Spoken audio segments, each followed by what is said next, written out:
airborne weather with Thomas Keyboy. Good Tuesday afternoon, Utah. Let's begin with your weather headlines, which include above average temperatures, and those above average temperatures and mostly dry conditions will be holding on for right now.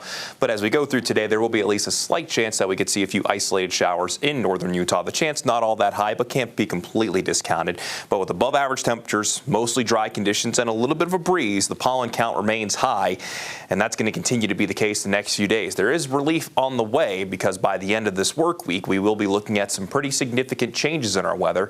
We'll talk more about that in just a moment. In the meantime, here's what it currently looks like outside in Cedar City with our Southern Utah University camera network. Abundantly blue sky and a little bit of red rock. Absolutely beautiful with that temperature right now coming in at 73 degrees in Cedar City. A really pleasant afternoon so far in Iron County, but it's a pretty pleasant afternoon so far just about in all spots across the state. I'll try to take you into northern Utah. For some reason, the technology wants to work with me. There we go. Here's the current view from Utah Lake at the Linden Marina, where you can see the snow-capped ogres off in the distance, and not too long ago just saw a sailboat go out of the marina right there. Always really cool to see something like that. Temperatures in northern Utah are climbing through the 50s and 60s, while in central Utah we have mainly 60s and 70s, while St. George is already sitting at 80 degrees. This afternoon will bring daytime highs in southern Utah very similar compared to what we saw yesterday. However, in northern Utah, it'll be a little bit warmer, but that'll still be good for daytime highs mainly in the 60s and 70s. As along the Wasatch Front, daytime highs will mainly be in the mid-70s with maybe a few spots in Utah County pushing upper 70s. We'll see a high of 66 in Park City, 72 in Heber. Then you'll notice the overnight lows tonight will be very similar compared to what we woke up to this morning.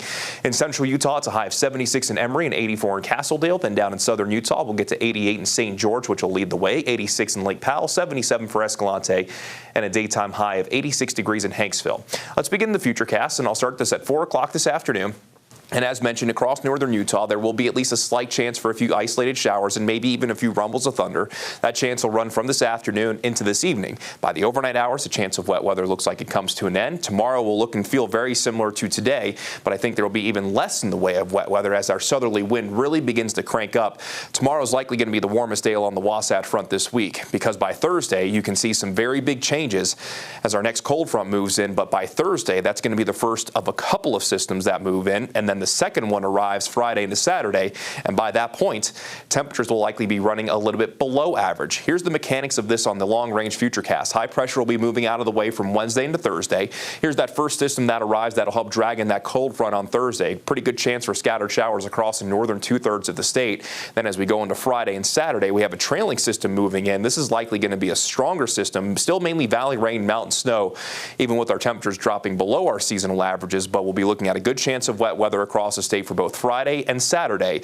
Then from Saturday into Sunday, that system begins to move away, and we should begin to dry things back out and warm things back up. At the very least, we'll get some relief from the high pollen count thanks to that wet weather. In St. George, will be in the mid to upper 80s the next couple of days with daytime highs easing down through the 70s Thursday into Friday. Saturday looks like it's going to be the coolest day down in St. George with a chance of isolated showers. Then it's calmer skies and warmer temperatures as we turn the page into early next week. Along the Wasatch Front, slight chance today, near 80 degrees tomorrow. Then a pretty good chance for showers both Thursday into Friday before the chance of wet weather gradually goes down this weekend, and we should be back to 70 degrees by Monday. Jillian?